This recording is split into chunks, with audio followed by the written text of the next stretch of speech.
trip from England. So I'm going to apologise in advance for any untoward snoring that might be going on, because as far as we're concerned, it's midnight, and so we're feeling a little groggy, so forgive us this evening. So we will at this time stand, and I don't know, where are we going to pretend the flag is this time? Pretend it's in this corner and say the Pledge of Allegiance. I pledge allegiance to the flag of the United States of America and to the republic for which it stands, one nation, under God, indivisible, with liberty and justice for all.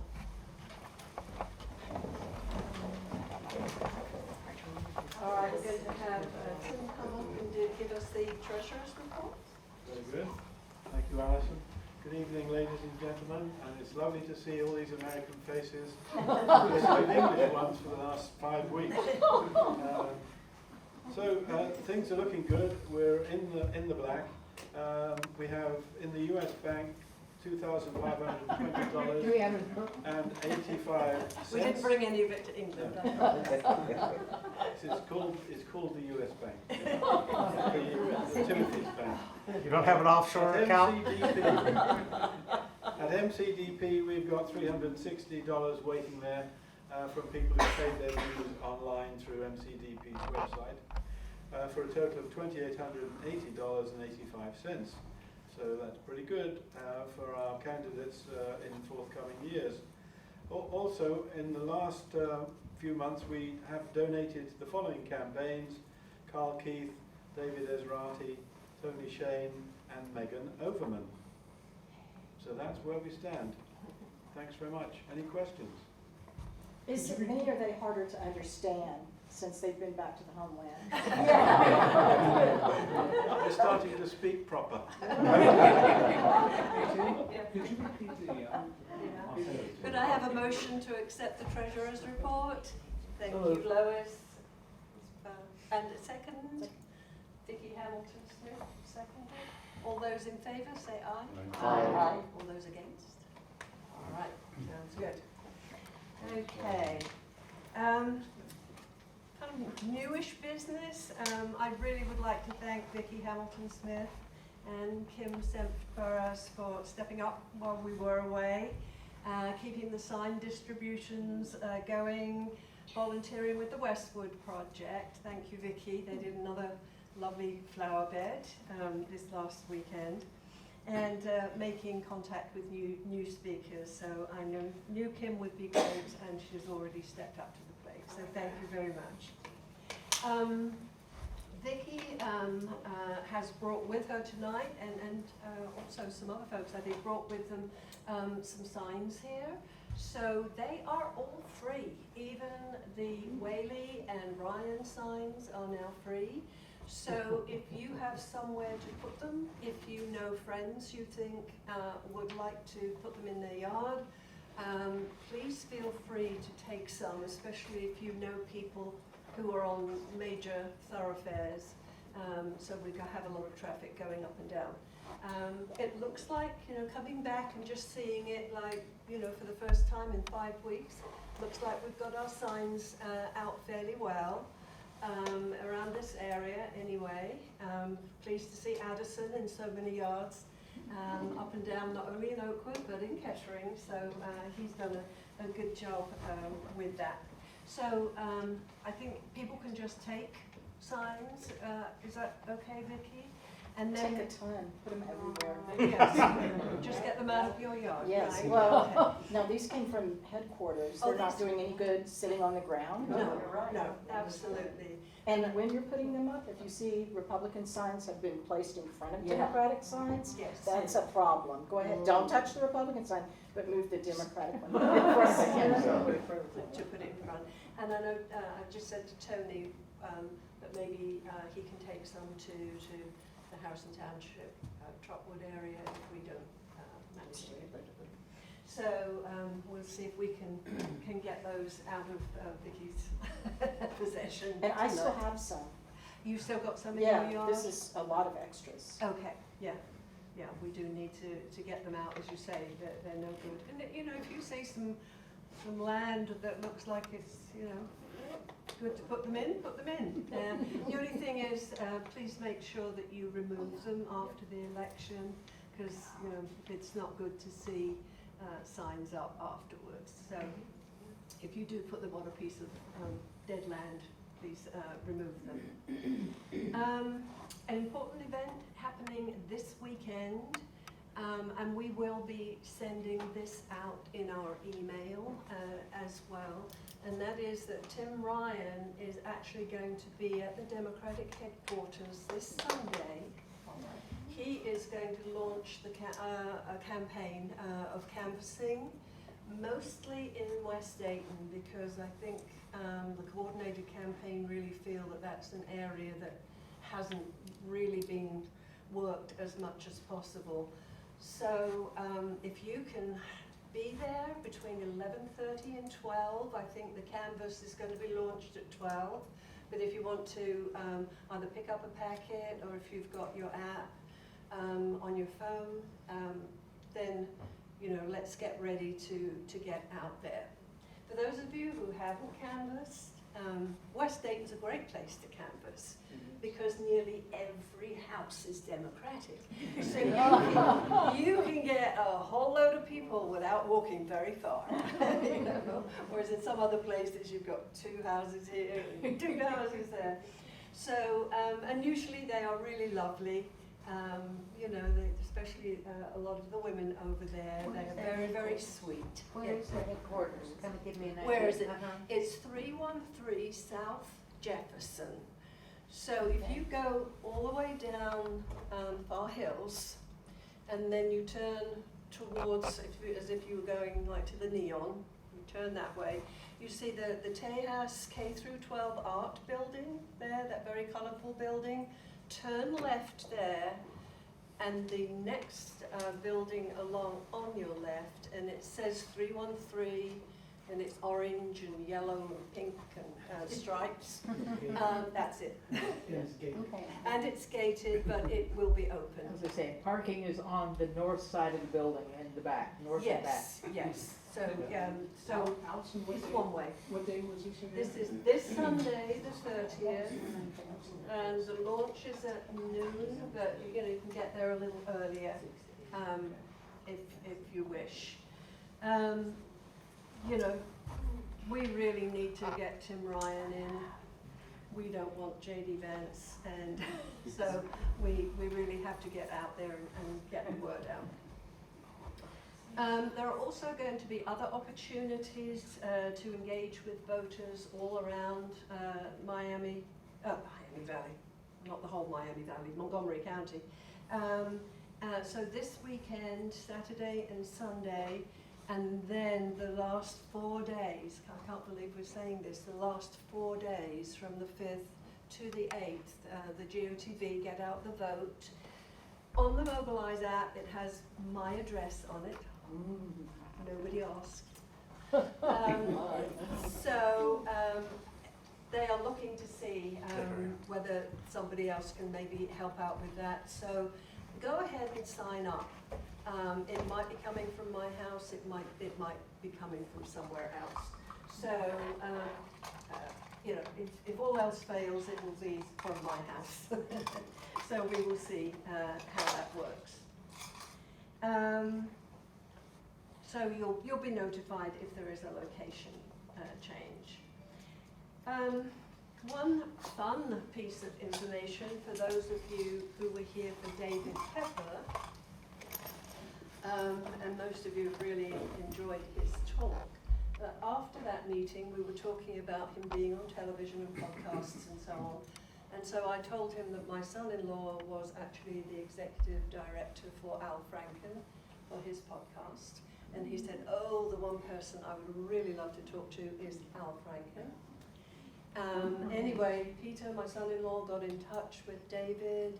David sent him a book. Al finally read the book. And so David was able to get on the podcast with Al Franken, and it will be on his podcast this coming Sunday. So if you weren't here for David Pepper and you want to hear him, or if you were and you just want to remind yourself about how he got to us all, this Sunday you can just put Al Franken podcast and you can pick it up through Apple or other places you get your podcasts from. So I was pleased to see that finally came about. I think, David, you are the only one here who is a candidate, so I invite you up to say a few words about your campaign. Well, usually it's only Democrats that show up at these candidate events. Today, LaRonda Jackson and I were at Meadowdale High School. We got there on time, and all of a sudden somebody down at HQ said, oh, we can't have that if there aren't any Republicans. They invited all the Republicans, so we stood around in the office for a half an hour, and then we left, and then as we were walking out, they called us back in, and we went and talked for less than 25 minutes to the students, and the students had amazing questions. I mean, some really heavy questions, the kind of questions adults don't ask, and it was refreshing. I just wish we'd had the whole time. Didn't happen. Not a good look for DPS corporate, but we'll leave that at that.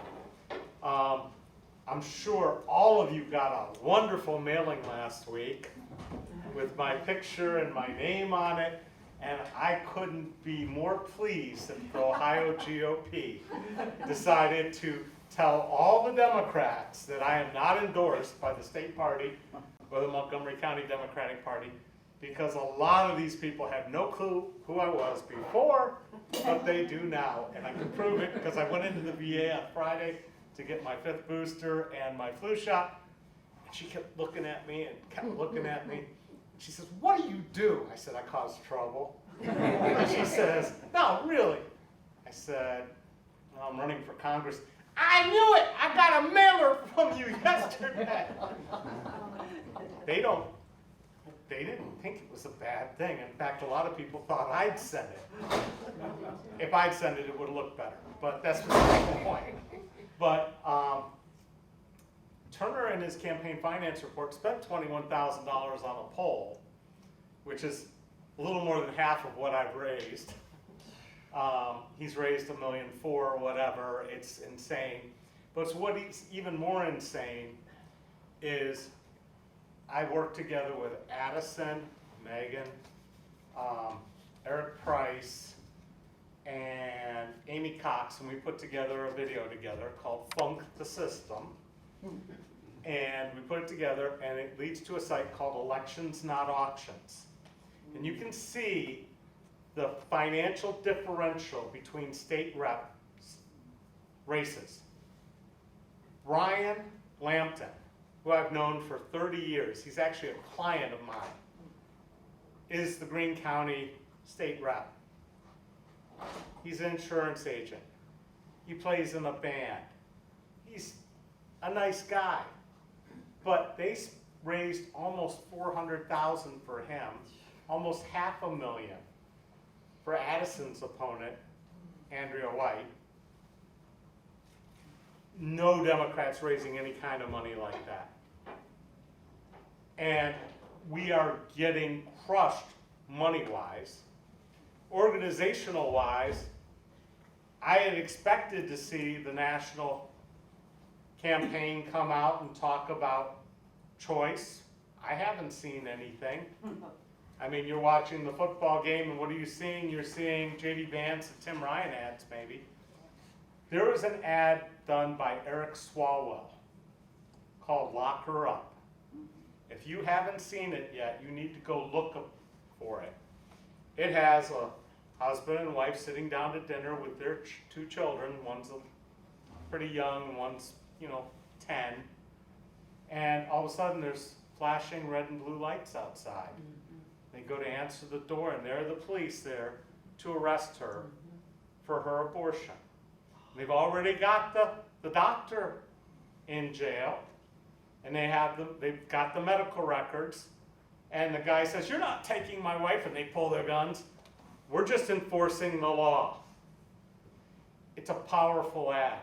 It's one the party should be running nationally to make it very clear what we're headed towards if things don't change.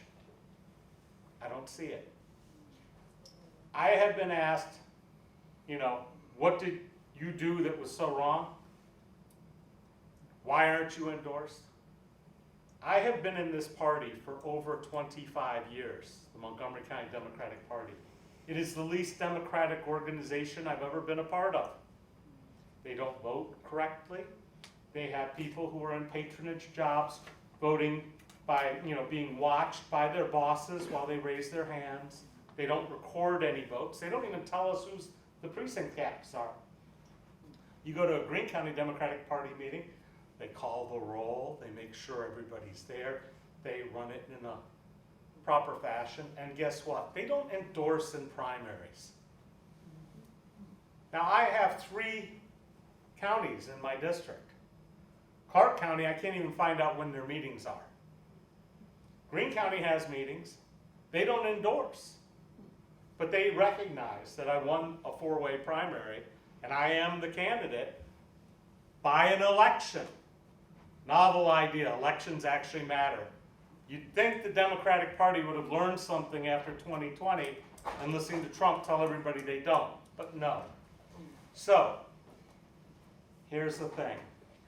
If every single one of us makes sure we have our friends going to vote on election day, and we've called them and we sit there and we check them off and make sure they go vote, we will win, because it's all about turnout. And to help those candidates, I paid for an app called Reach.vote. If you haven't heard of it, it's a piece of software that AOC developed to help use your own network to help the campaign. And the way it works, you download the app from either the Play Store or the iOS store, you load it up, you pick whoever's campaign you want, and there's multiple ones. I don't think you do that first. First thing you do is you import your contacts, the contacts you already have in your phone. For me, that's like 3,200 people. It matches up those 3,200 people with registered voters in Ohio 10. And it gives you some choices on some of them, like, is this one, or this one? You might have to correct it a bit, because you might have Rob and they've got Robert. Okay, and it does a good match on those too, but you match them, and then you can share the phone number and the email with the campaign, the mobile phone numbers, so we can text them, or we can email them on our list, or you can email them, or you can text them and do surveys. And if we got everybody in this room to do that, and then they got 1 or 2 people they know to sit there and do that and work it, it is proven that you get 15% higher turnout amongst the people who've been contacted through this app. And if they're not. Every little bit counts. If you notice, I don't have piles of signs. I do have some big signs out. You might have seen one down here right at the top of the hill as you're going down. If you live on a main street or know somebody who lives on a main street and can get me a location for a large sign, I will come and put one out. I will pick it up the day after. Just main streets. I don't need to be on the side streets. Also, elections not auctions. Share it on social media. Share the spot. We've got another spot coming out probably tomorrow. It's called Monopoly. How many of you knew Monopoly was actually a learning tool when it was developed originally? It was to show what happens when a small number of people own all the real estate. That's what it was developed for. It wasn't a game to play, it was a teaching tool. And the reality is, what we've had in the last 20 years since Mike Turner got elected is we've gone from 300 million billionaires in this country to 619 billionaires in this country. The shift of the wealth has been incredible because we refuse to enforce antitrust laws. We refuse to lock up bankers who crashed the entire economy in 2009. And we refuse to understand that after you have all the money, the game is over. And we've been playing this game for over 20 years where we can't win. And the only way we're going to fix that is if you elect people who are smart enough to be able to understand that there was a reason we put antitrust laws into place in the early 1900s and then forgot about them as we allowed Citizens United to let us buy our politicians wholesale. And make no doubt about it, that's what's happened. You guys are all bright enough to know it. You understand this. But when I release this spot, I hope you share it and tell people and get them to share it. And I don't know that this is going to help or fix it unless we get enough people activated and going out to the polls 2 weeks from tonight. But I can tell you this. The GOP must have found something in that poll that they thought it was important enough to waste $35,000 mailing to all of you something about me. And I pray that they send out more. Okay? I hope they start running commercials. But it's up to you guys to help explain this, why and what's important and what's at stake to people. Watch that Eric Swalwell ad, share it, and start really having those conversations, because it is not that far away from reality, what he's showing, and we can't let that happen. And now we have two candidates, so Addison gets to come up and talk. Thanks, David. Thank you.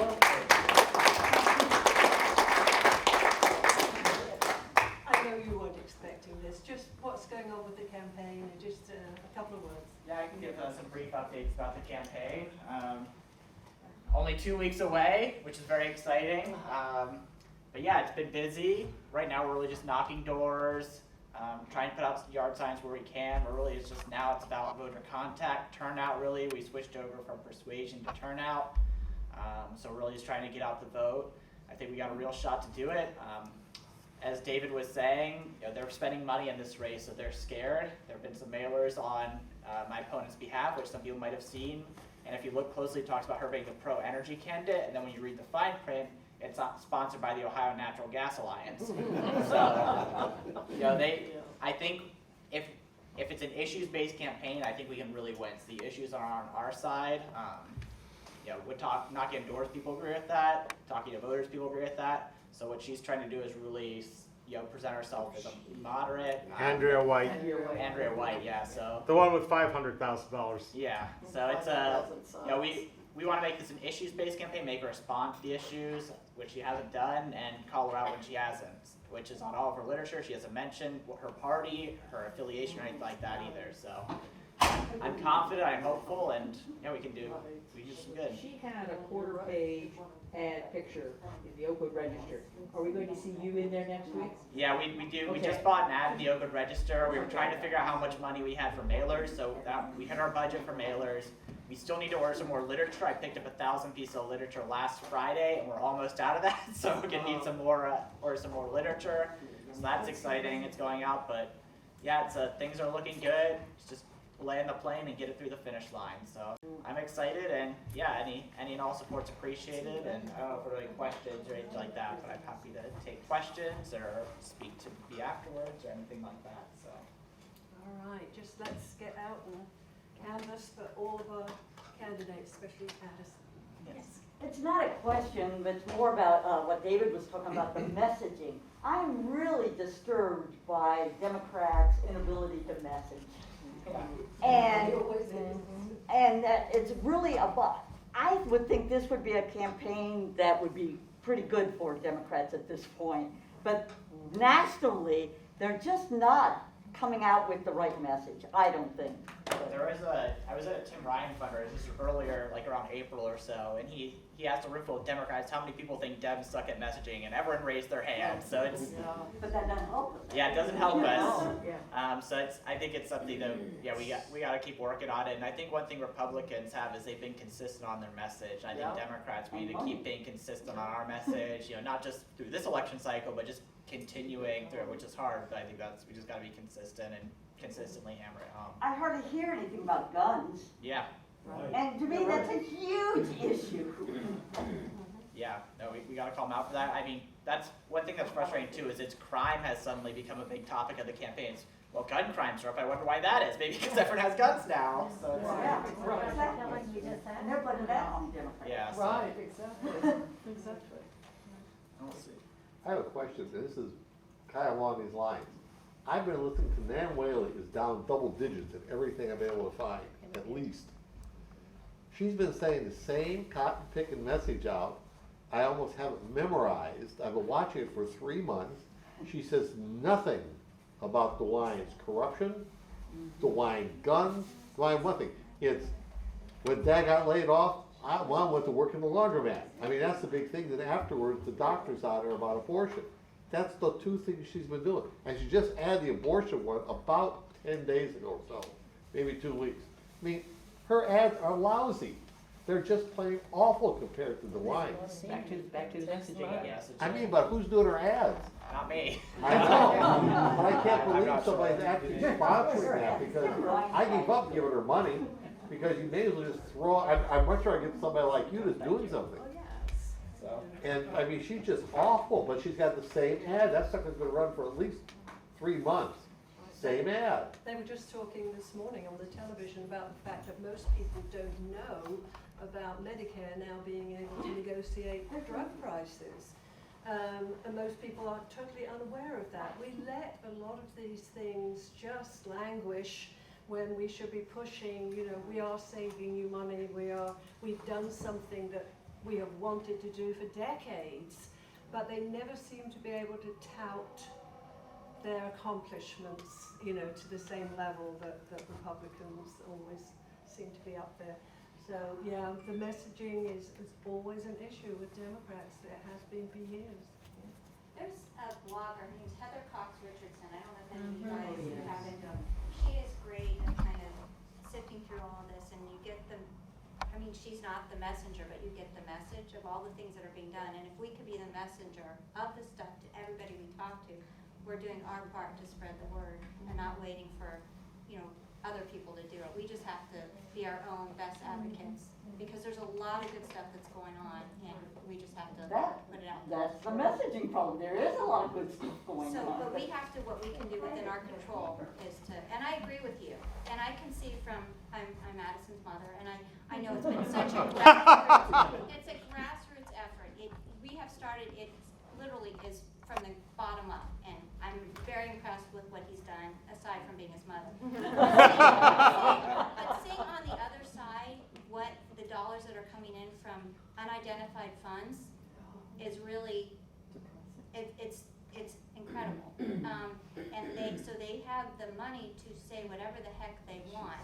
We have to, because we are more, I don't think we're as cohesive of a group of voices. I think we have to individually do our part to share what we can and get the message out there, and then the rest will follow. So, because we just frankly don't have the dollars that we can do in advertising to get that out there to everybody who thinks they know what the Democrats are doing and they don't. So that's my 2 cents.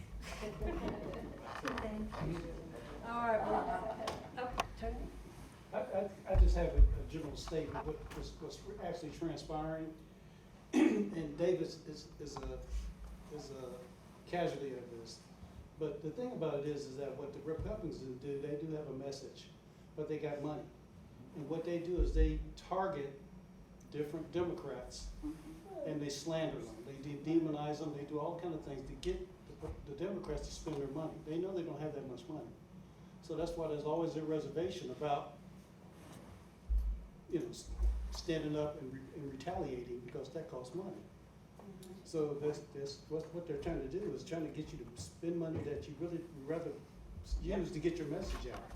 Yep, and especially in a race like this where name ID is a big thing. I'm running against an incumbent. She was Kettering Clerk of Court, so it's really, you know, I want to try to go positive and bring my name ID and not really go mudslinging against Andrea.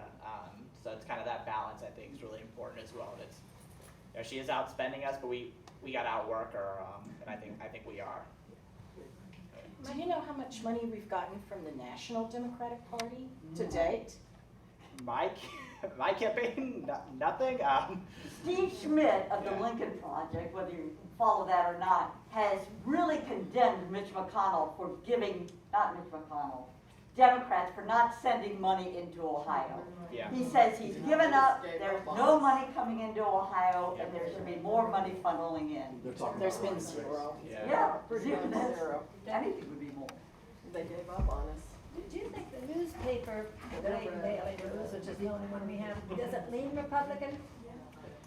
What is your philosophy? I don't think it leans anyway. I think they just don't have a large editorial staff anymore, which I think is just one thing that's been, you know, consistent amongst a lot of local papers. There just really isn't that accountability with the local papers anymore. I know I did my candidates interview, which was, you know, very pleasant, but there wasn't really any pushback on my positions either, which I would have liked, and I can imagine with her as well, there wasn't any pushback on her positions too. So, you know, I'd like to see a little bit more of that. But as I said, I know they're a small editorial staff; they're doing the best they can. It's just Dayton Daily, like a lot of local papers, it's really facing a budget crunch right now, which is unfortunate.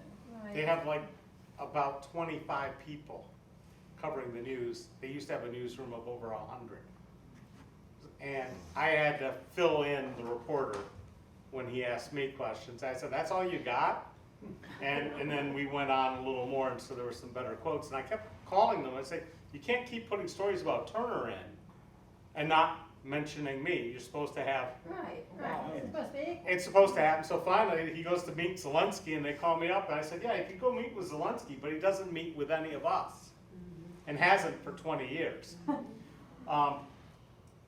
I wanted to say two things. One, I'm in advertising, okay? And I find it deplorable that we spend $15 billion on these elections, I do. and we get nothing back for it. It'd be better, I mean, we just hold an auction and take them and give the money to charity. I mean, just because that's what it's become. The worst part of this is for my clients is this elections happen in the fourth quarter when all the businesses need to advertise to sell their, you know, whatever it is they're trying to sell, and they have to compete until November 8th with advertising for politicians. It says nothing. There is no truth in advertising. It doesn't work. That's why I have advocated for moving the election date to 4th of July, a national holiday. I've advocated for a voter information system where you actually take a test, the candidate takes a test and it provides a match factor. This will help us move to ranked choice elections, which should move things more to the center. There are ways we can fix this, but we can't fix it if we're just holding auctions to the highest bidder. Speaking of which, I forgot to mention, this Saturday, before you go out and canvass, I am having a pancake breakfast at my house from 9:30 until 1:30. I make amazing buttermilk pancakes, okay? Now, some people come, I have coffee, I have orange juice, I have pancakes, I have butter, I have maple syrup. They say, "No sausage? No pork in my campaign. You want pork, you go and get that from Mike Turner, okay?" But amazing buttermilk pancakes, any amount you want to donate, you come in, you hang out, you eat. There'll be t-shirts, there'll be literature to go out and canvass with, and you can see how I live and meet my dog. So there's that.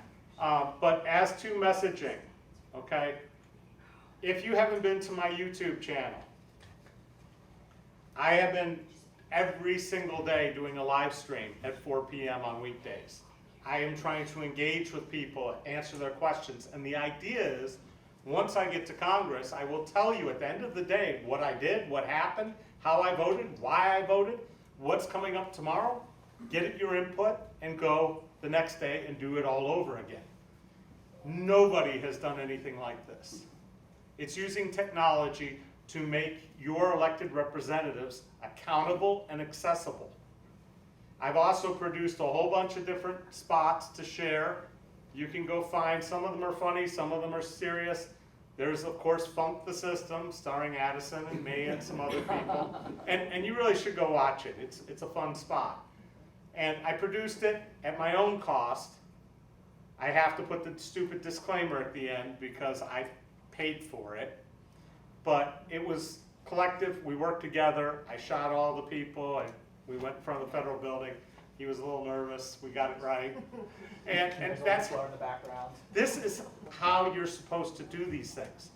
Our party, when I went to talk to Mohammed Al-Hamdani, who, by the way, I took to court for the very first day before he was sworn into the school board. He was already having an illegal meeting where he was conducting business for the school board when he wasn't even sworn in. But Mohammed says, I've got no money. I've got no lists of voters. I've got no lists of donors. I don't have any people to go get. I don't have anything. I can't touch the money in the building fund. I'm like, what? I don't even have an executive director, really. I'm like, what are you doing here? Who put you in charge of this, and what do you think you are accomplishing? Because there is a method to all this. And the system should be there and it should just keep getting better and more refined. And what it should be is a well-oiled machine that can get the vote out, inform the voters, know who we're talking about, present the slates, and get people elected. We shouldn't have to wait for the Obama campaign to come in and show us how it's done, which was the last campaign that did it effectively. And they did it effectively. They knew who you were going to see. You went to a door, it told you. A lot of times you ignored every voter over 40 in a house. It felt rude, but they were on target. They were using the data and they knew what they were doing. Our party needs to wake up. There are the tools available. We've got people who don't know how to do this. Muhammad has no clue. And that's why we're in the situation we're in. Addison's mother wants to. I have two more things. First of all, evidently I've been told when I've been out knocking on doors that there have been some op-eds that have been sent to the Oakwood Register about some of the information that was sent out by Addison's opponent that is a little bit not completely forthright. And for whatever reasons, it's been sent in a few times. It has not been printed. So I guess if you guys want to send in op-eds, if they get inundated with stuff, maybe they'll put something in at the register. And then the other thing is some of the local stations here are owned by Sinclair Media and some of those other things, which are less inclined to put different varying parties on there. So that's also something to keep in mind when you see your ads. So that's it. Thank you. All right, very good. Right, finally, we're going to get to our speaker this evening. Our need for mental health care is enormous at this time. Isolation during COVID, stress of our political climate, financial insecurity, really over the last few years they've led to a huge uptick in depression, anxiety and suicide attempts. It's even led to our own Children's Medical Centre having to double the number of beds for our youngsters with mental health issues. It is the largest issue that Children's Medical Centre deals with. So they're having to build a whole new ward, a whole new building, because there's not enough room, which is incredibly sad. Laura Rapoch works with a unique group, I think.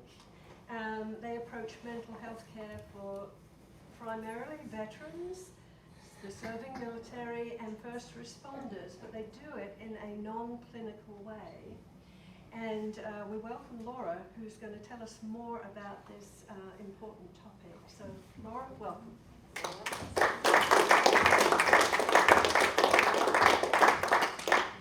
Hello, everybody.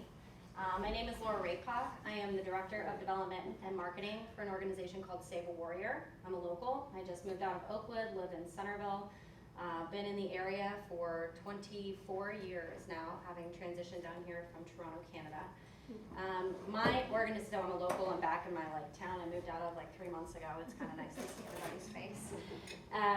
So our organization, I'm really grateful for the opportunity to come and speak to your group tonight because a lot of people don't know about us, and they don't know about the services that we provide free of cost to our nation's heroes, just down the road in Hillsborough, Ohio, at the National Center of Excellence for Complex Post-Traumatic Stress. That building was opened on June 10th of this year in partnership with Disabled American Veterans, DAV. That is a 100-year-old legacy veteran service organization that partnered with us, understanding the need for different ways to approach the suicide epidemic that has hit those communities that we serve. We oftentimes hear in ads across the board, 22 a day, or we'll hear 22 a day, or you'll see something on Facebook or in an ad talking about doing a run or a ruck, or 22 push-ups a day. That's the number of veterans that are dying at their own hand every day. And that's actually, now we're looking back, and the VA has recently released 17 a day. Well, that number is like not actually reasonable. What's really tragic is that for so long there have only been band-aids put on the solution for mental health care and suicide and suicidality. And what's leading those that have served us, or anybody among our community, our youth, like we were talking about the last couple of years, particularly with an uptick. Suicide is a leading cause of death for our youth at this point, which is tragic. That our next generation, we're losing them to their own hand. We're losing veterans every day. It's nothing more tragic than those who have survived battle to come home and lose their battle at home. So when we hear 22 a day, there's a new research study that came out. It's a 4-year study. They're actually in the middle of it currently. It's across 8 states. And it was actually trying to get a real sense of what the numbers look like. So 22 a day sounds pretty tragic. That's about 6,000 veterans a year dying by suicide. That's in a year and just over a couple months. That's more than we lost in combat in 20 years in Operation Enduring and Iraqi Freedom in 1 year. That is unbelievable. And that's a multiplier effect, because when we look at that one loss, 135 other lives are negatively impacted by that loss. Friends, family, workplace, community, church, the first responders who show up on scene. There's a recently released study that came out, interim report that's come out, there's gonna be another 4 years, that looked at 8 states to see if actually the numbers coming out from the Veterans Administration were correct in terms of the suicide rate. That currently they've released at about 17. They're like, oh, we're on a downward trend. Past couple years have actually gone up this past year, unfortunately. What that study said, and it's from Duke and Alabama, and I can provide copies of it. It came out through Military Times, was showing that actually it's more likely between suicide and then what we consider accidental deaths. So if you think of those that haven't been technically identified as suicides, overdoses, for instance, it's actually 44 a day.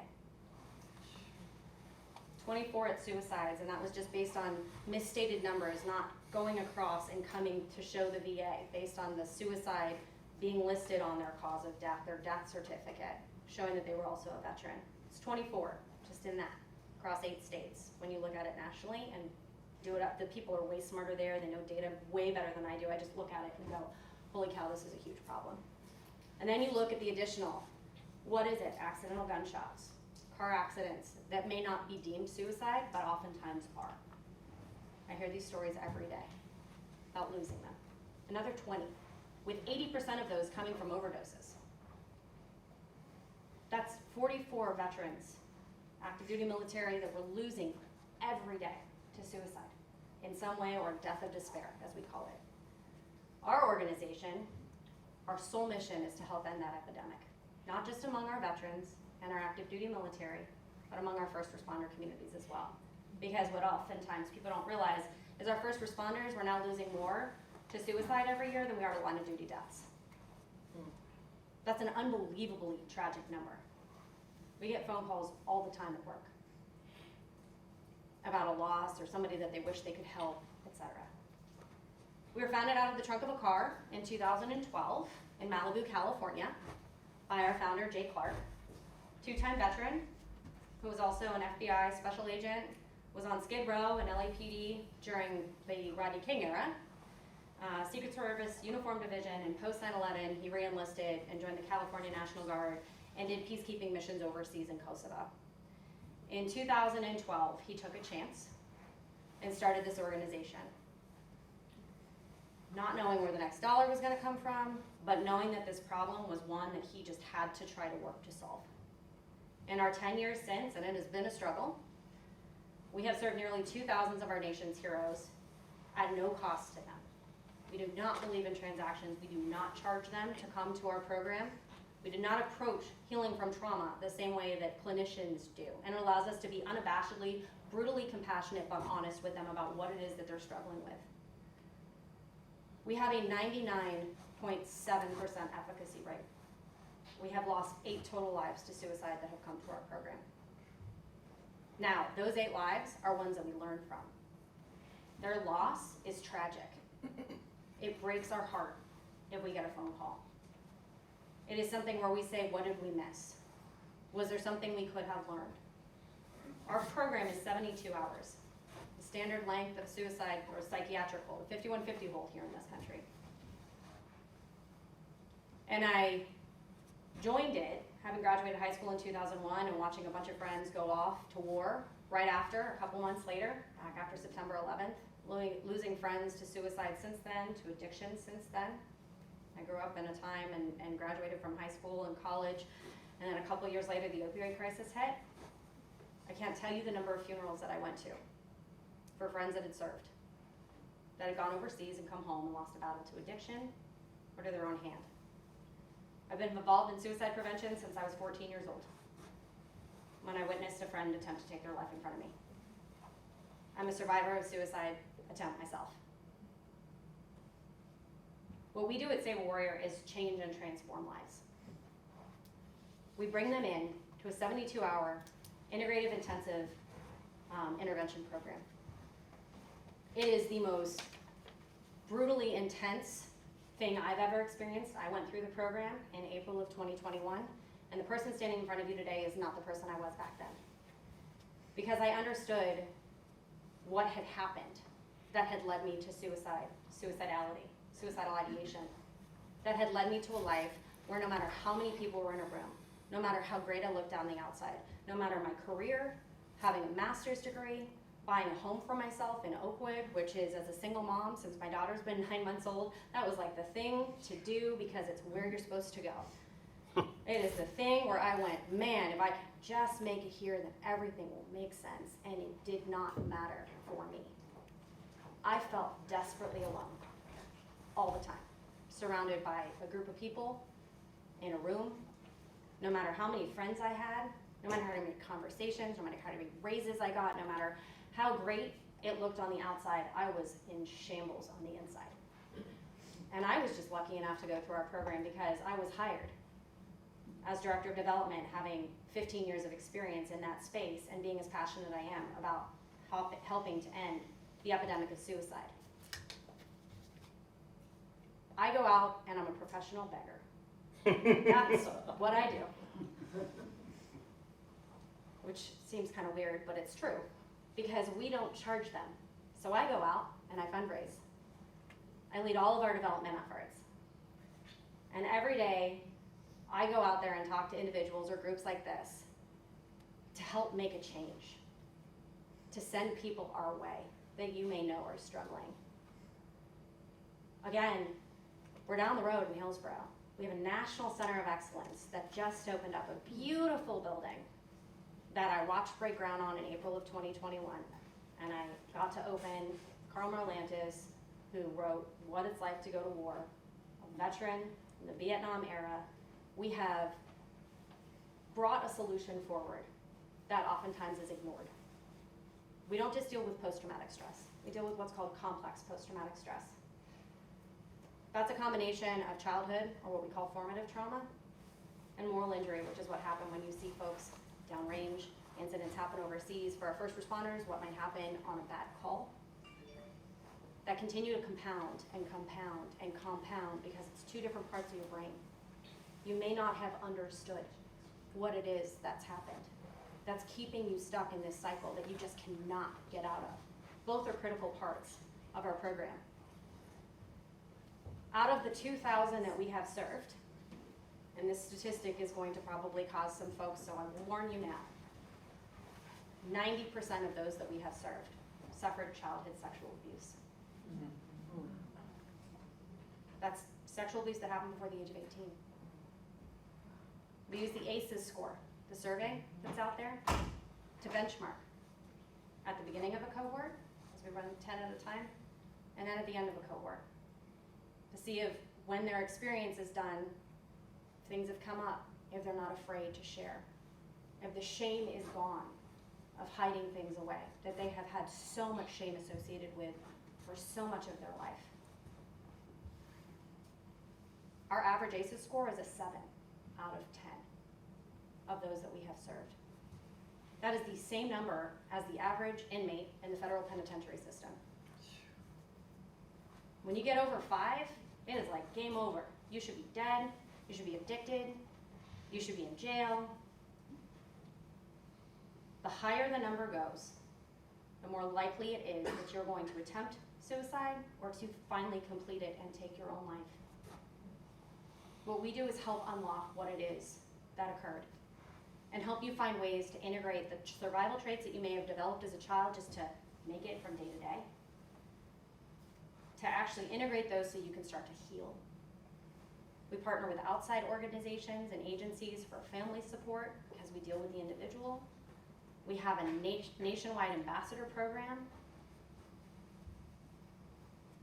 The folks that come through us oftentimes think of family as a bad word. We all think of family oftentimes as like, oh, it's our buddy, it's our brother, it's our sister, it's this. For them, for those that have suffered severe childhood adverse experiences, it's a bad word. But we have a community. And we offer that community for the rest of their lives. We have 24 meetings a week. If they're struggling with addiction, we link them into either AA or NA or SAA or SLA or whatever, CODA, et cetera, et cetera. There's a lot of addiction that you find in these communities because it's a way to numb the pain that you just can't deal with, that you don't want to deal with, that is too painful to deal with. I cannot tell you the number of people who have come through our program who showed up with a suicide note they handed to our staff member and said, well, when I leave here, this is the last house on the block. Give it back to me and I'm just gonna go down and I've got my plan. I'm gonna go do it. And because we're non-clinical, we don't have clinicians on staff. We take 14, 15 different disciplines from across Eastern and Western Zen philosophies, combine them together to allow you to find healing. It is not at all what anybody thinks it is. It wasn't for me. When they get done with their 72 hours, they come back to us and say, can I have that note back? I want to rip it up. Or they leave the bullet that they had in their pocket at the labyrinth that we have because they don't want to use it anymore. We change and help change not just their lives, but their families' lives, their friends' lives, their work environment lives. And part of the reason that I'm here is not just to bring awareness to our cause. It's also when I was talking to Allison, you know, to be honest, I work at the State House a lot. And we do not get the Democratic support that we should. The biggest partners we work with are on the Republican side of the House. That's because it's most of the House. It is. That's true. That's fair. But it could be bipartisan. When you're sponsoring bills or putting us in a state budget or any of that, it could go across the way and you could put it together, or Dems could take the lead. And not because I'm sitting here saying, hey, I'm lobbying for one side or the other, because for me, I just go out to raise money to save lives. So I don't care what side of the aisle it comes from. I don't care who it comes from. I don't care your background. I don't care what political party you're from. I don't care your religious belief. I don't care what country you're originally from or your immigrant status. I don't care any of it. You're sitting there trying to make a difference in the lives of our nation's heroes.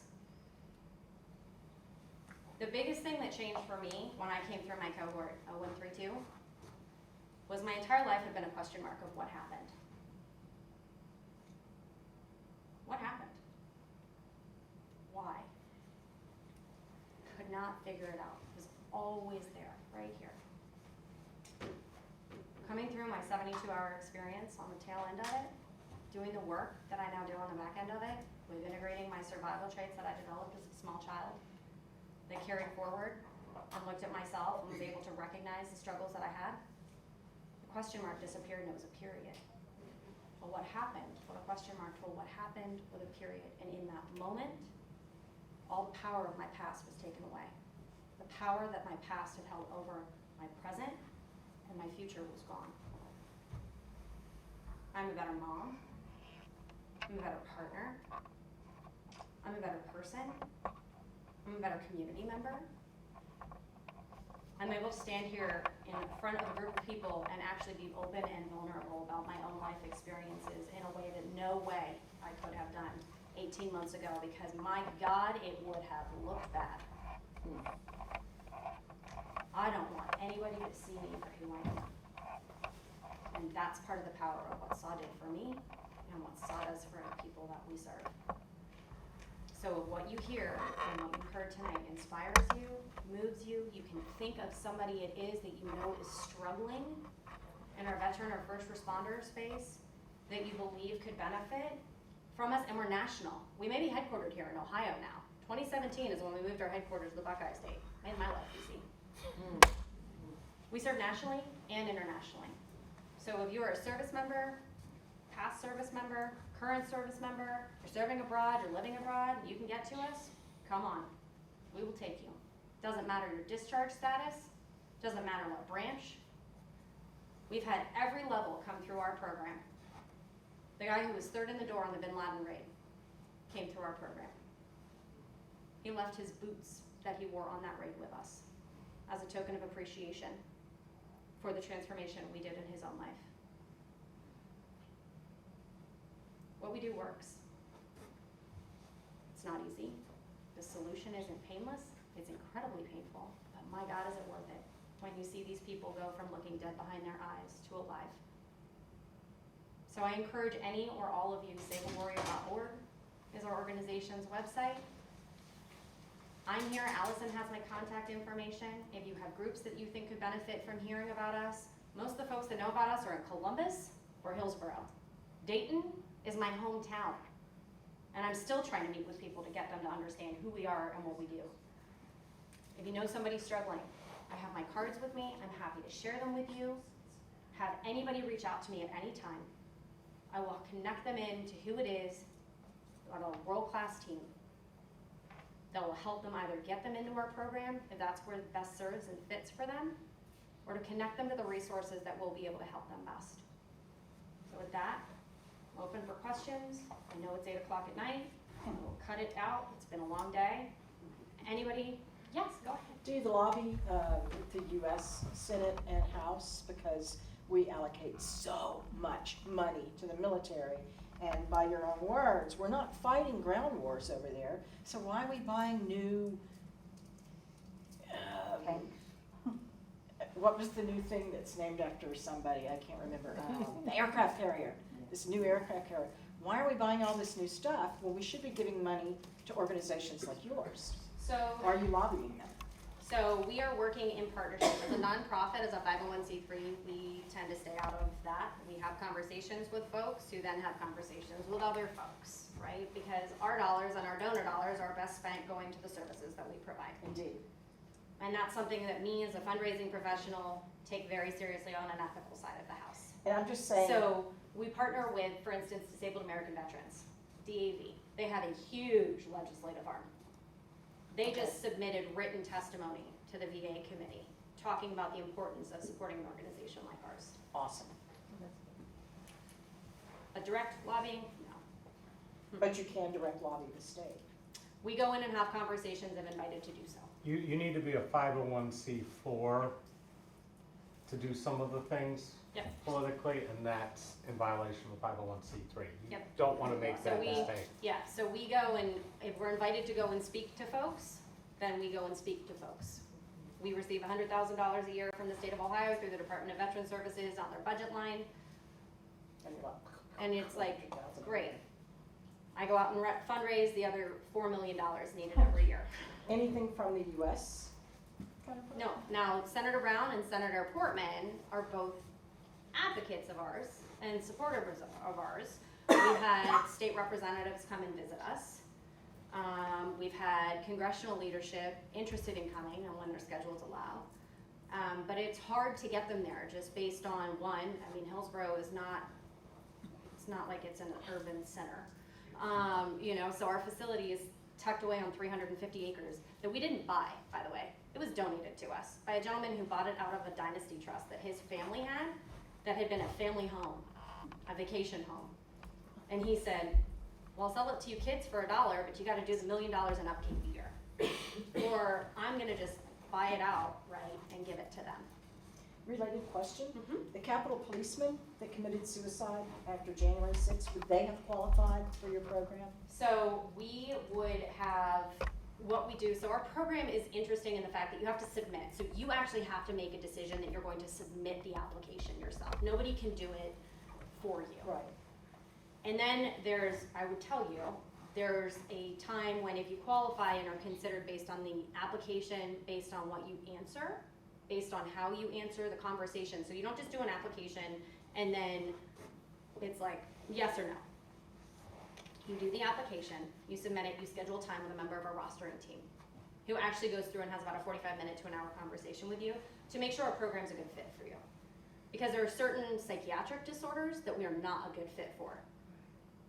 Like schizoaffective disorders, we can actually do more harm than good based on the type of ritualistic work that we do because it's not clinical in that nature. And we want to make sure that they're not getting hurt and we're not doing more harm than good. So, for instance, he could have applied. He would have had to know about us. But he could have applied. And if he had qualified, he would have rostered. He was a policeman. Oh, first Yes, responder. if he had qualified, he would have. Now, I will also tell you, as of July of this year, we've shifted our first responder focus to here in Ohio alone. And that's just based on funding restrictions, where funding comes from. We get hundreds of applications a year, but part of the struggle we have on the fundraising side is most of it is veterans side of the house that are funding it. So we need to look at it from a business perspective on that 80-20 split. But now we focus here in Ohio. Yes, David? Does the VA not do what you're doing at all? In other words, they don't need any of the, It's just different. They're clinical. So they're clinical in nature. They're a $250 billion a year Right. organization. Their clinicians send folks to us from across the country. okay, So they look at trauma differently than we do. okay. We do it in a very ritualistic way where you're helping to kind of go through the hero or heroine's journey, if you've ever heard of it, to allow them to get back and out of that athlete warrior space. A lot of the times with the VA, you're dealing with moral injury, which is what happened downrange. It's still a fantastic organization. The VA does great work in a lot of ways. They don't do the same thing we do. I just wondered why. Absolutely. They send us their folks all the time. Okay. Clinicians across the country are like, go talk to Save a Warrior. David, yes. Thank you, Laura. Every county in Ohio has their Veteran Service Commission. Have you been talking to every one of those Veteran Service Commissions? Because they have funds that are raised through your local sales tax that finance veteran services. And if they don't spend them, it goes back into the county general fund. Yep. It So, does. Most people that I deal with who come to me, I'm a veteran, service disabled veteran. For the last 7 years, I've been a POA for a 100% disabled veteran who has psychiatric issues, and he deals with the VA psych ward a lot. I've been in Summit, I've been in more psych wards than I like to talk about helping him. But there is this extreme shortage of longer term facilities. Basically, we can do a 3-day hold, we can do at the VA up to a week or two. After that, they want to put you into jail. That's what Summit is. It's an incarceration. We do not have any assisted living type settings for veterans with mental illness or problems.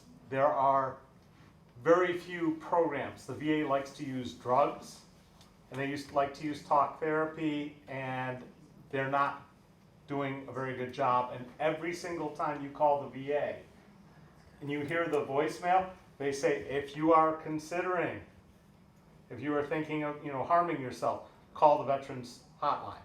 I mean, it's on every message, on every phone in the VA. They are incredibly focused on it, but they just don't have a tool set yet. And they struggle. I mean, I've been trying to talk to them about using, how many of you are familiar with the treatment of severe depression with psychedelics, like mushrooms and MDMA? The VA is incredibly slow at moving through this.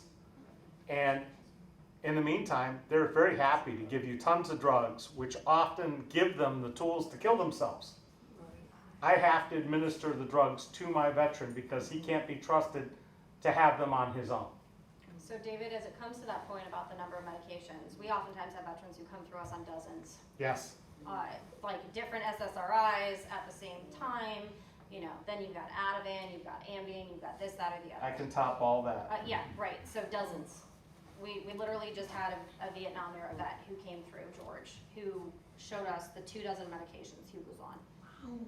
Within 90 to about 120 days after completing our program. Now, we're not clinical, so we don't say, hey, we're not gonna tell you to do anything. Go work with your clinician, go work with your PCP, whomever it is. We get feedback all the time that our folks have titrated off all of those meds, and they're down to whatever basics they may need, blood pressure, et cetera, because of techniques that we treat them and teach them to use to treat the underlying conditions that they've had. Because I can tell you, like, dozens of medications, 36 on a table, 12, not abnormal for 15 to 20. So I understand what you're saying. The VSCs are interesting. So Highland County, we used to be in Newark. We were out in Newark originally, and then we were gifted this property and we moved because it was like, well, okay. Let's sell that and put it into investing in this National Center of Excellence. Highland County, we've talked to their VSC, Claremont County VSC, yes. We've talked to Licking, I've talked to Montgomery, and I've talked to Dark. But again, it goes to, I'm one person.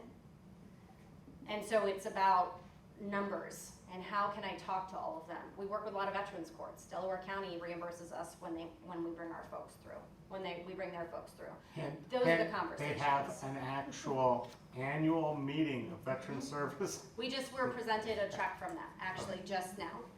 Because I've been there and talked to them before. Tim Spradlin is he's out of Greene County.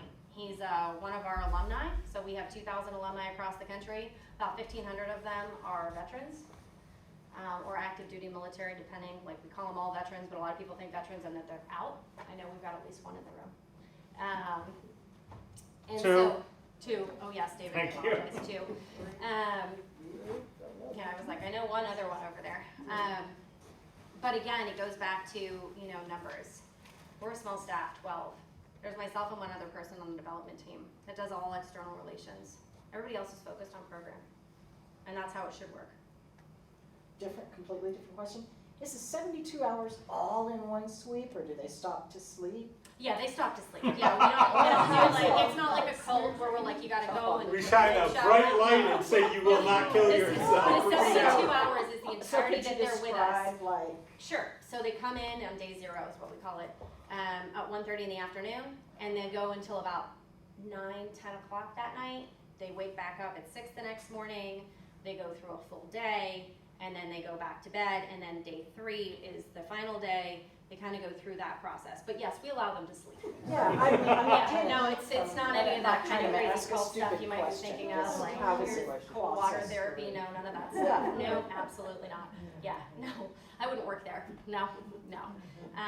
Long days, very intense. People, we disconnect them from any smartwatch, cell phone, laptop. They are completely disconnected from the outside world. It is the longest, shortest, fastest, weirdest. We bend time in the container. We bend time. People come out and are like, what just happened? And then they realize that they're on this new understanding of their life. And they have an ability to reclaim what was taken from them or what they lost and start to really heal. That's what I've done. And I'm a testament to the program.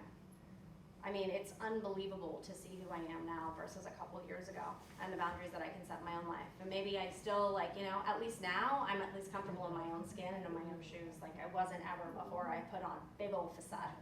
And I numbed the hell out of it because I didn't want to face reality. Yes, ma'am? What kind of follow-up is there when people leave? Yeah, so we do what we call have fellow travelers. So a group of 10 is what comes through at a time. So it's a very intimate kind of group. It's your cohort. We also have a group of shepherds that are behind them. So it's 3 to 4 individuals that are alumni of ours that are doing the work that come through and literally shepherd them through. Pull their trash, serve them their meals, make sure that they go to bed on time, wake them up in the morning, etc. They stay connected and actually start a 500-day continuum of care plan, an aftercare plan, that we encourage them to do. Now, granted, we can't force them to do anything. When they're out, that has to be a decision that they make. We just hope that we have inspired them enough to do so. They're connected into an ambassador group. We've got 25 meetings a week that they can attend on virtual platforms across the country in different time zones, led by men, women, combined, family, whatever. But at the end of the day, you have to be ready to be done suffering. You have to be ready to take your life back. Nobody can force you to heal. Nobody can force you to heal. You have to be ready to do so. And you sometimes have to make really hard decisions, like admitting that you've got an addiction issue like alcohol. And reach out and say, hey, you know what, I didn't really realize I was struggling. Addiction is a massive issue within the communities that we serve. Massive. And it's not just chemical addictions like we're thinking with drugs and alcohol. There's process addictions, codependent relationships, shopping, gambling, all sorts of stuff that people don't think of as ways to numb and hit that inside drugstore because we don't want to feel what's on the outside, because it is brutal and it's painful and it's not something that we ever want to look at in the face because it's so, so, so hard to hold up a mirror to ourselves. Part of what we do in our program is make declarations for our future. That's what we do. We help them get through the past, grieve it, mourn it, discard it, make a declaration for their future. My declarations were love, happiness, peace, and joy. 18 months later, and I was like, oh, these are just flying out of my mouth. I was like, what does that mean? Peace, love, happiness, and joy. 18 months later, I remember those. Those are my mantra every day, and my life is the best it's ever been. I'm the happiest I've ever been. My life is filled with more love than it ever has been, and I found forgiveness, not just for the people who wronged me in my past, but for myself. And that was the most powerful part of the transformation that I found, is being able to forgive myself for being human. Did that answer your question? Yeah. Did you have a question, ma'am? Well, where do they go after? Like after 72 hours? They go home. They have to go home. They go home, Yeah. and then from there the follow through. They reach out if they need help, but I mean, life continues to go on. They go back to work. They have to go back if they're in law enforcement or fire. They go back to work. Now, granted, Columbus Fire, we've got like 60 alumni out of Columbus Fire at this point. We got a bunch out of Dayton Fire. We got Washington Township. We got a bunch of locals. And how do they transition mental to go from From there to back. to the real world? That's got to be such a, because you're all of a sudden for 3 days you're just entrenched in whatever you may be doing. Yeah. And then after that it's the real world. So Life comes on life's terms, and we tell them that. I mean, that was the truth for me. I mean, I had to go back, and I have a daughter, and I was sitting there going, holy smokes, like, what just happened? Like that was the question mark, like, my God, I just took my life back, but what does that mean? And you have to figure it out. And you are on this incredible high. It's like a fighter jet when you see Top Gun. You know, when you're like, okay, what always happens when it comes off the end of an aircraft carrier? There's a dip, right? And then you choose and they take off. We tell them and warn them that that is likely gonna happen. They're gonna go, feel really good because man, they've got it all together, and then life happens. And it happens on life's terms. So if they dip, then they have to make the decision to come back up, reach out for help, give them a meeting, text a shepherd, reach out to one of the staff members. You got all our contact information. So 18 months later, I've now shepherded a cohort, and I take 4 women through the steps. I take 4 women now that went through the program, that have reached out to me and said, hey, will you help me integrate and get where you are? I said, no, you won't get where I am, but you'll get where you need to be. And I helped them do the laundry list workbook to integrate those survival traits. And that's the first step of it. 4 of them now. Never in a million years did I ever think I would ever help somebody in their own steps of recovery. Ever. Especially when I first came out of the program. I was like, there is no way I will ever be okay enough to be where that person that was my shepherd is now. Never did I think that would happen. I didn't think it was possible for me. And it is hard, hard work. But it is so worth it. So yeah, they go home. And that's hard. And there are a bunch of them who sit there and drift. And the drift is on, always on. Are always going to want to go back to what they knew because it's comfortable, and change is hard. God knows we're sitting in a room talking about politics. Change is hard. Change is hard. Now, do you follow up as well? Yeah, we do reach out, we do surveys. They leave, you call them for days and just. No, we don't call it, we won't chase you. We won't chase you. Now ambassadors call and check in. They'll do the nationwide, shoot text, shepherds will shoot text. A lot of them will have cohort threads, so they'll be on like WhatsApp or in a group text, checking in on each other. My cohort of the 11 women that I went through, because mine was a little bigger, of those 11, there's a group of 5 of us that stay in touch pretty much every day. So what you do is you end up finding a group of connection that you didn't realize that really becomes a community of practice, where you start practicing how to live life, and you find people who will not judge you, who you finally have a safe environment to share whatever it is without fear of judgment or repercussions. Or hey, guess what? Me too. That happened to me. 90% of our community was sexually abused as a child. That is unbelievable amount of trauma. Even if it just happens one time. Even if it just happened once. So the ACEs score, for anybody who doesn't know ACEs, measures the level of dysfunction, abuse, and neglect that you had in your childhood. It's a set of 10 questions, been around since the mid-90s. Same 10 questions. You can benchmark it at the front, benchmark it at the end. Ask the same 10 questions. We get a lot. Did the questions change? No, you're just actually able to hear them now. Yes, ma'am? Do you think that your program has applications that would transfer to regular people? Not civilians, not first responders, civilians, not first responders. There are, so I wish we could serve everybody who needs us. I really, really do. The reality is that that's just not who we serve. Do I think that there is a huge part of the population that could benefit from a program like ours? Yes. Okay, I don't mean it. I just was wondering, like, could it be packaged and passed on to another organization that could serve a different population? Or is it specific? Our curriculum is very tailored, based on the fact that there's a lot of moral injury that's occurred. So if you're thinking of those that were OEF or OIF particularly. But I'll tell you, the oldest gentleman who came through our program turns 97 this month. Wow. He was a tail gunner over the South Pacific, did 47 missions in World War II. Came through our program 4 years ago. He said he wishes it had been here when he came back. We've served every era since then. The youngest gentleman who came through our program was 19.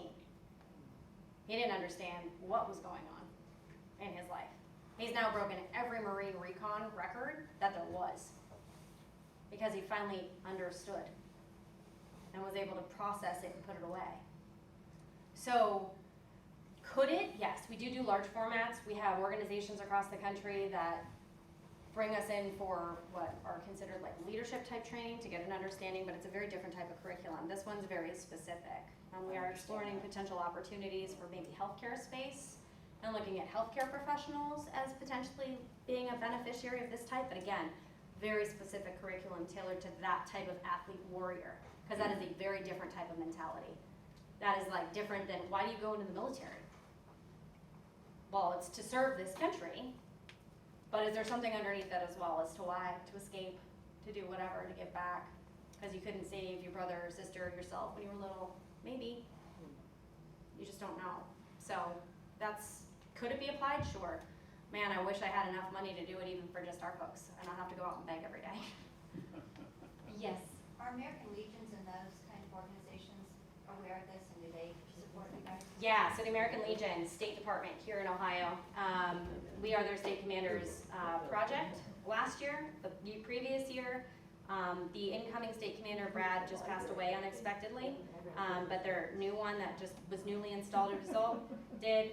Department of VFW here in Ohio, yes. Disabled American Veteran here in Ohio, yes. AMVETS knows about us, doesn't support us financially, but DAV on the national level as well. I work with their executive leadership team on it.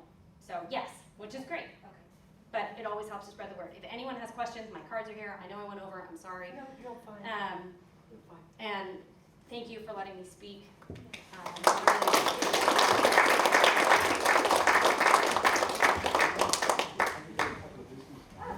I know that we haven't got enough money to save these folks, but we do have enough money to be able to give you a small donation. So I would like to propose that we send Laura $200 from South Dayton Democratic Club. Would someone like to propose that? So moved. Thank you, David Druty proposed it and seconded. And everybody in favour? Aye. Thank you very much. To whom do you make out the check? Oh, Okay. there we go. Save a warrior.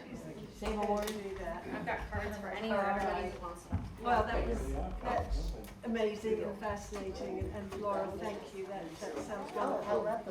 And just following up on that, I've worked at Care House for about the last 7 years, volunteering with those abused and neglected children, and 8 to 9 of every child that we have come through Care House every year is sexually abused.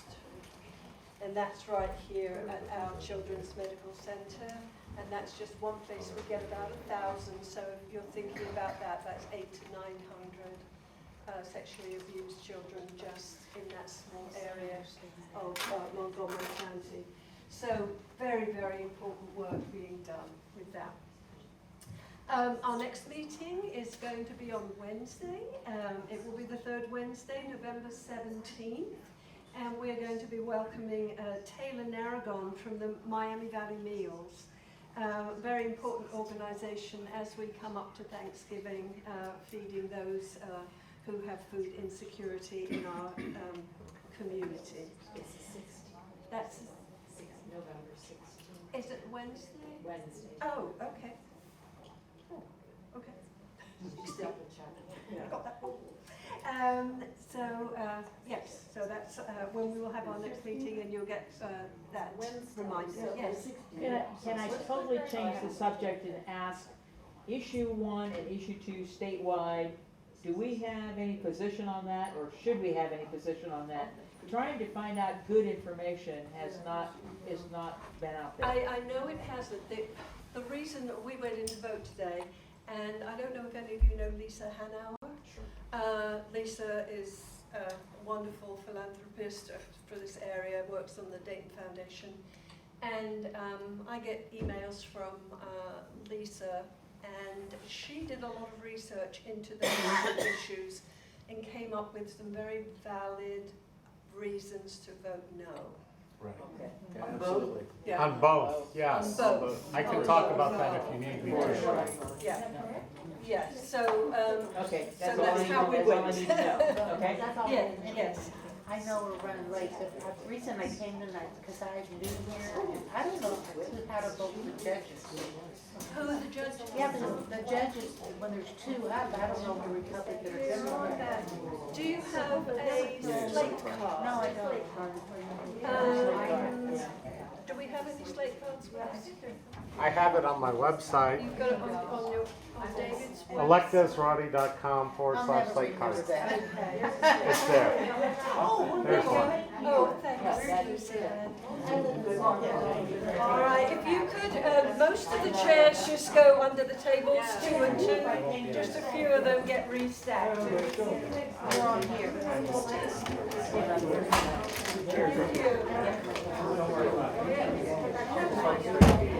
I have a habit. Judges are all here. But I'm I'll vote Democrat. Hey,